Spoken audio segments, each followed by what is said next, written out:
Very good morning to you, Keith. I mean, very disturbing, upsetting story. What happened? Good morning to you and good morning to the viewers. Let me just give you the context.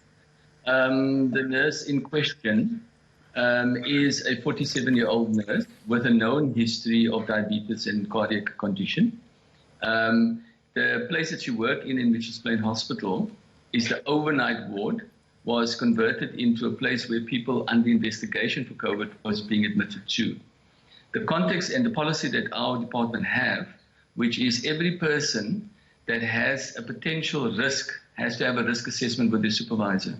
This was done with a specific nurse, and there's a scoring that we give, and it's on the basis that she had well-controlled diabetes, all of those, that the risk was done in her age, all of that taken together, that her risk in that specific setting was assessed to be that with appropriate PPE, she can continue working in that specific area. What happened is that all the nurses that work in that area also purchased additional protection for themselves, but there is a uniform allowance that has come through, and PPE is actually being provided in that setting, appropriate in terms of our prescriptions in terms of this. What we can understand, because she developed symptoms, and that is what the screening is on a daily basis. And when she developed symptoms, she was sent for testing. The test came back positive. She was advised, like it is with all other cases, to self-isolate at home. She self-isolated at home. Somebody called every day to check in. And then after about 7 or 8 days, she deteriorated, and that's why she landed up in hospital. We're very glad to say that she was extubated. She was on a ventilator, extubated. She is stable currently in the Tales River Hospital. We've also followed up with the family. I can understand the daughter that is a nurse also herself, working in a private hospital, feeling very aggrieved. And like all other staff members, and it's a uniform thing that we found across the institutions, is despite what people do and what is being put in place, when something like this happens, it shakes everybody. People feel anxious and the anxiety comes to the fore. And we've been on the record to say all these anxieties are to be understood.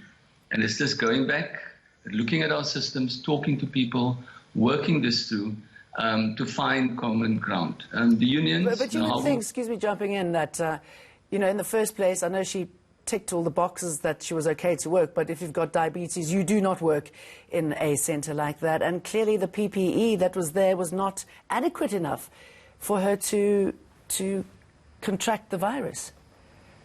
Well, I mean, there's two parts to it, and that's what we found not only in this case, we're finding it in other places. The PPE that we do provide is appropriate in accordance to the risk that people have in settings. So the PPE that is everybody is get in that place when they start working is the PPE that they get to protect themselves. The contraction of the virus, and that I'm not saying it is in this case, I'm saying generally in other places as well, is not necessarily only when you're in the place and you're exposed to the patients themselves. In her case, we wouldn't know whether it was because of her exposure to a patient, or it was exposure to a fellow colleague, or it was on the way home or in the shopping mall. That is part of the difficulty that we deal with in the contraction of the virus for health workers, because it is not necessarily that we're only getting it in the place where we're exposed to patients. And I should imagine a story like this really spooks people, as you say, when it comes close to you. I mean, that's just pretty horrific. What sort of impact is this kind of incident likely to have on getting workers to work in the Western Cape? Because you are suffering from a shortfall there. Yes, I think this is going to be, it's not, and that's the point. The point is not a Western Cape phenomenon, it's a global phenomenon. We have quite a few health workers that are positive. And you would have known stories of Tygerberg Hospital, Grootske Hospital, Khayelitsha Hospital. People are infected across the places.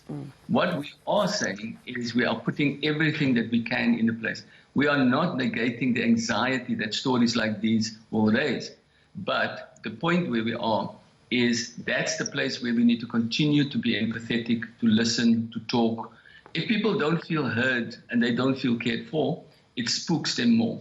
So it's a lesson for us to continue to open the channels, to talk to people, to open their anxieties and to talk about it.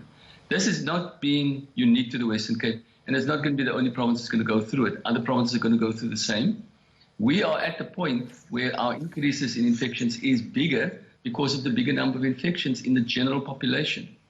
but it is going to hit other provinces. It has been an international experience in other countries.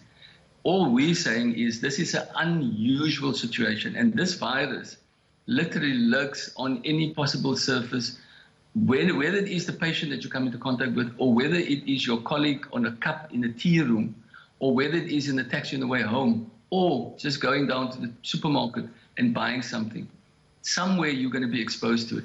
And it's the constant vigilance across all of those which becomes the natural message that we have to give everyone. Let me ask you if you can just briefly respond. What is your, I know you're concerned about the increase in cases due to alcohol, but what about workers that are diagnosed with COVID-19 can return to work under strict conditions? Do you support that move?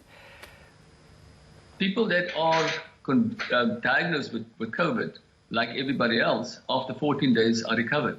So everybody that has recovered after 14 days, they are reintegrated to do whatever they've done, because COVID after 14 days, it's out of their system, they recovered, they are not at risk for others. So they're out of the number of health workers that has contracted COVID, many of them have returned to work because they've recovered like everybody else has recovered. But only after recovery. Good. Keith Clitter, thank you.